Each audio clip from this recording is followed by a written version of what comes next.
বন্যা রুখতে পড়শি দেশের আবহাওয়ার খবর মিলবে আগাম। ডুয়ার্সবাসীর জন্য এ এক স্বস্তির খবর।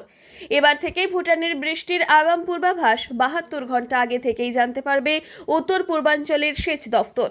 নদীতে হরপাবান কিংবা আকস্মিক বন্যার মুখোমুখি হওয়ার আগেই তাই সচেতনতা গ্রহণ করা যাবে, যা বদলে দিতে পারে ডুয়ার্সের বহু বছরের দুর্ভোগের ছবি।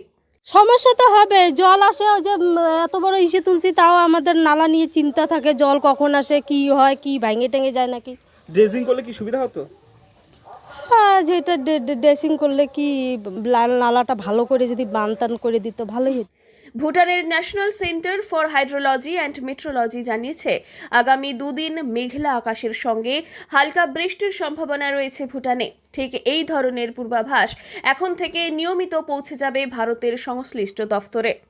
এই তথ্য ডুয়ার্সে বন্যা প্রতিরোধে বড় ভূমিকা নেবে বলেই মনে করা হচ্ছে, কারণ ভুটান থেকে নেমে আসা প্রায় ৭৪টি নদীর মধ্যে অধিকাংশই এই উত্তরবঙ্গের জেলা আলিপুরদুয়ার এবং জলপাইগুড়ি দিয়ে প্রবাহিত, যেমন জলঢাকা, ডায়না, পানা, বাসরা, রেতি, সুকৃতি ও সংকোষ।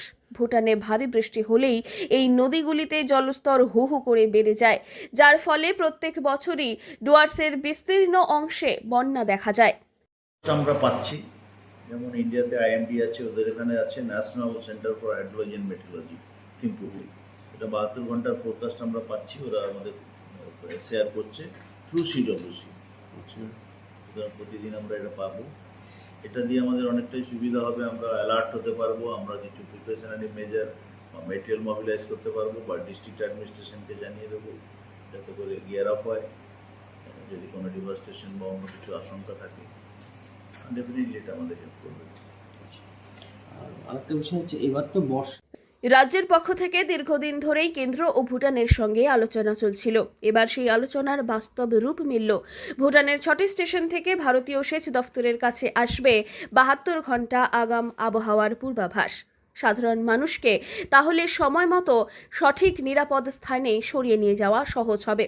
এক কথায়, এই সহযোগিতা ডুয়ার্সের জন্য এক নতুন ভরসার বার্তা নিয়ে এসেছে।